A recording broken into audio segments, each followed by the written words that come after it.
পৃথিবীতে প্রথমবার রক্ত ঝরল। এক ভাই আরেক ভাইকে হত্যা করল। হজরত আদম আলাইহিসসালামের বুক ফেটে যাচ্ছিল দুঃখে।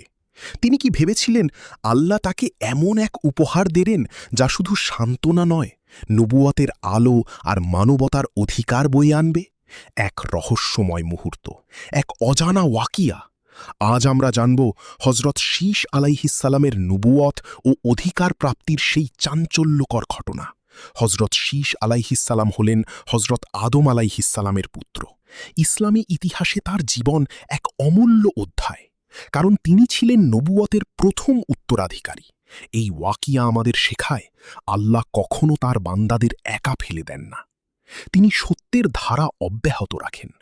আজকের এই ডকুমেন্টারিতে আমরা দেখব কিভাবে এক দুঃখের পর আল্লাহ দয়া করলেন, কিভাবে এক সন্তান পেলেন নবুয়তের দায়িত্ব। হাবিলের শহীদ হওয়ার পর পুরো পৃথিবী যেন নিস্তব্ধ হয়ে গেল। হজরত আদম আলাইহিসসালাম আর হাওয়া আলাইহাসসালামের চোখে শুধু অশ্রু। তারা দিন রাত আল্লাহর কাছে কান্নাকাটি করতেন। কত বছর কেটে গেল। একদিন আল্লাহ তাদের ওপর রহমত নাজিল করলেন। এক অদ্ভুত সন্তান এলো, যমজ নয়, একা। আদম আলাইহিসসালামের মুখে হাসি ফুটল। তিনি বললেন, এ তো আল্লাহর উপহার। তাই নাম রাখা হল শীশ, অর্থাৎ আল্লাহর দান।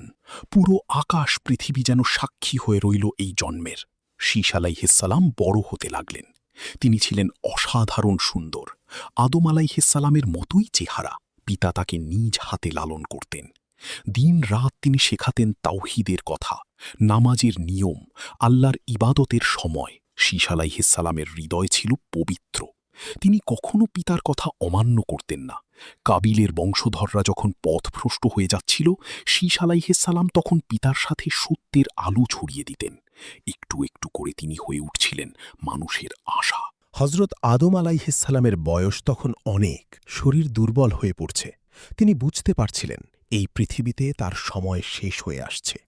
একদিন তিনি শীশ আলাইহিসসালামকে ডাকলেন। চারপাশে নীরবতা, শুধু বাতাসে যেন একটা অদৃশ্য টান অনুভব হচ্ছিল। আদম আলাইহিসসালাম তার সন্তানের দিকে তাকিয়ে রইলেন। তার চোখে ছিল বিশ্বাস আর দায়িত্বের ভার। তিনি বললেন, হে আমার পুত্র, আল্লাহ তোমাকে আমার উত্তরাধিকারী বানিয়েছেন। আদম আলাইহিসসালাম শীশ আলাইহিসসালামকে সব শেখালেন, কিভাবে মানুষকে তাওহীদের দাওয়াত দিতে হবে, কিভাবে নামাজ পড়তে হবে, কিভাবে সত্যের পথে অটল থাকতে হবে।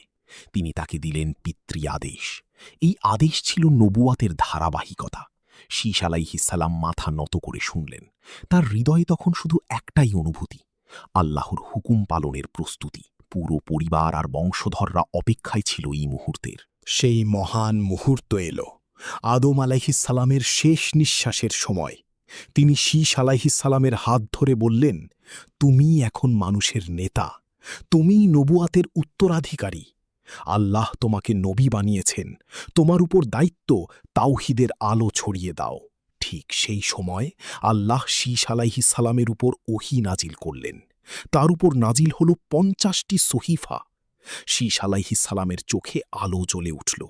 তিনি অনুভব করলেন, এখন থেকে তিনি আর শুধু আদমের পুত্র নন, তিনি আল্লাহের নবী। পৃথিবীতে নতুন যুগ শুরু হল। হজরত শীশ আলাইহিসসালাম তার দীর্ঘ জীবনে মানুষকে সত্যের পথ দেখিয়েছেন। তার বংশধররা সত্যের উপর অটল ছিল। এই ওয়াকিয়া আমাদের শেখায় পিতার আনুগত্য, আল্লাহের দেওয়া দায়িত্ব পালন এবং সত্যের ধারাবাহিকতা রক্ষা করা। আজকের যুগেও আমরা যদি আমাদের সন্তানদের সঠিক ইসলামী শিক্ষা দিই, যদি নবীদের পথ অনুসরণ করি, তাহলে আমাদের পরিবার ও সমাজও সত্যের আলোয় আলোকিত হবে।